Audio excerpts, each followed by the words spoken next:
After making a few college football videos, some people suggested that I just go through every FBS stadium.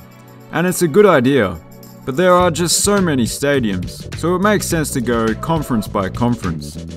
I'll be doing a new conference every week, and we'll start off with the Atlantic Coast Conference. Alumni Stadium, home to the Boston College Eagles. An unassuming classical design, but that doesn't mean it's boring. It actually hosted the New England Patriots for a year in 1969. They were known as the Boston Patriots back then, of course. And back then, the stadium looked a lot different. It even had a running track. That was gotten rid of when the stadium was renovated in the 90s. An interesting little tidbit is that every winter, an inflatable bubble covers the field in order to use it as a training facility in the freezing temperatures. They even put batting cages in there. Doak Campbell Stadium, home to the Florida State Seminoles. It has what is arguably one of the best looking exteriors in college football. The beautiful brick facade that wraps around the entirety of the stadium is in keeping with the architecture of the campus itself. There's also a huge stained glass window that depicts Bobby Bowden, whom the stadium is named after. Well, the field rather. The interior is a little underwhelming by comparison, but it's not bad at all. And it's got to be hard to compete with that exterior. Bobby Dodd Stadium, home to the Georgia Tech Yellow Jackets. When they play Florida State, is it called the Battle of the Bobbies? Unlike the last one, the exterior is nothing to write home about. But it does have one notable feature, if you want to call it that, and that's the magnificent view of downtown Atlanta. And they have even stacked the seating on the north and western sides of the field in order to A, not block the view, and B, allow more spectators to have that view. It does make it look a little unusual, but in a good way, I think. Wallace Wade Stadium, home to the Duke Blue Devils. It's a college that gets a lot of hate, but more so for their basketball team. No hate should be directed towards the stadium though, because it's not bad at all.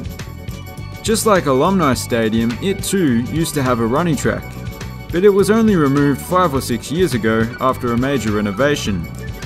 An interesting anomaly occurred in 1942 when this stadium hosted the Rose Bowl, instead of, the Rose Bowl. This was due to the West Coast's vulnerability to a Japanese air raid. Of course, AT&T Stadium hosted the 2021 Rose Bowl, for a completely different reason. Cardinal Stadium, home to the Louisville Cardinals. It's located right next door to the famous Churchill Downs, home to the Kentucky Derby. It's got a bit of everything, this place. It's very modern and NFL-like on the inside, yet the exterior isn't too far removed from a classic college stadium. It just looks a little more cutting edge. And this stadium is a rarity in college football, given that the seating is made up entirely of bucket seating. The stadium's north end zone seating was expanded only a couple of years ago.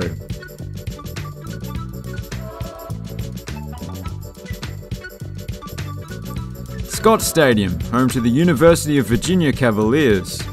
Located in the leafy surrounds of Virginia is this beautiful horseshoe-shaped stadium, which, given they are called the Cavaliers, is rather appropriate.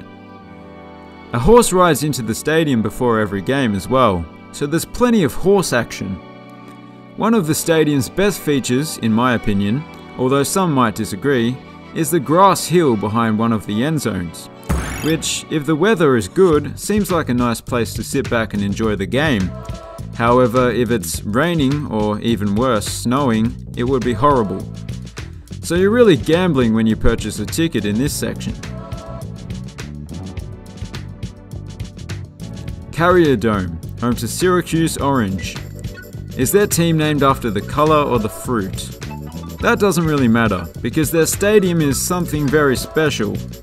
It's the biggest dome stadium on a college campus, and it also hosts basketball, making it the biggest college basketball arena as well. However, it doesn't quite reach its football capacity. The stadium has recently undergone a renovation where the inflatable roof was replaced with a steel cable supported one. It's a similar story to Canada's BC Place.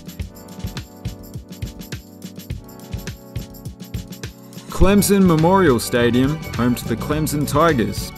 The stadium also goes by the name Death Valley, and I can understand why. The field kinda looks like a green gully between two steep rocky mountains. As for the death part, well, I suppose that has something to do with the sacrifice of a small goat that occurs before every game. I swear, some of these college football traditions are quite strange, but you gotta love it. Or maybe it has something to do with the cemetery next door, not sure. But what I am sure of is that this is one imposing structure. And just like Alumni Stadium, it too hosted a professional team for just one season. That was the Carolina Panthers in 1995. Hard Rock Stadium, home to the Miami Hurricanes and the Dolphins of course, but this isn't an NFL video.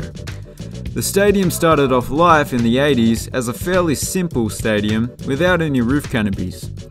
It was designed with a wider field than usual, so it could accommodate baseball. However, this wasn't an ideal situation, and in 2015 it was renovated into the football-specific stadium that we see today, although it does host a tennis tournament once a year. The new design looks incredible. The exterior has a wraparound porch look to it, and the interior's vibrant colour looks fantastic.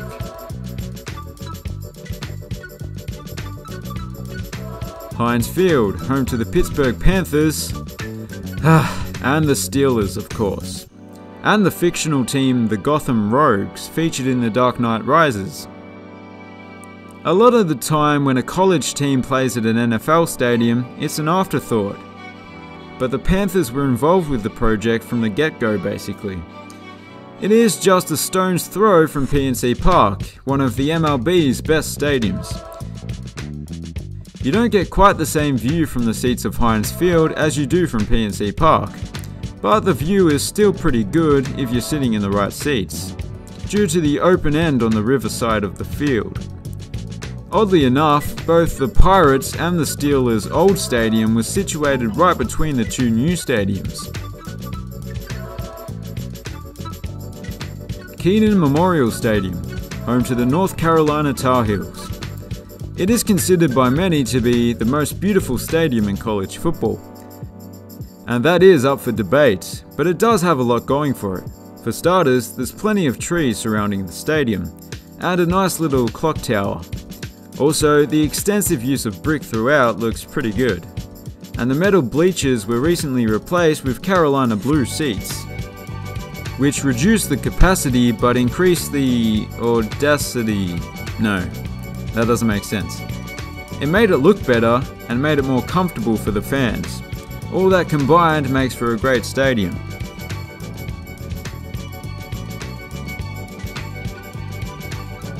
Lane Stadium, home to the Virginia Tech Hokies. Virginia Tech Hokies. First impressions are that the exterior is very monochromatic, but importantly, it is one of the many college stadiums that resembles a castle. I would ask why they do it, but the obvious answer is, why the heck not? Just like the last stadium, there are plenty of trees within view, and when autumn, or fall, swings around, the leaves are roughly the same color as the team's jersey.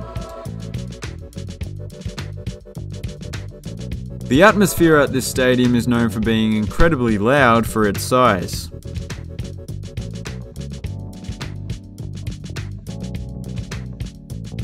Truist Field, home to the Wake Forest Demon Deacons. This relatively small stadium is reminiscent of many different small college stadiums across the US that have roughly the same design made up of two stands. However, this one is just that little bit better. Once again, it has a grass hill at one end. That's good. But more impressive is the facade of one of the stands. It is in keeping with the general aesthetic of the Wake Forest campus. I quite like this stadium. It's simple done right.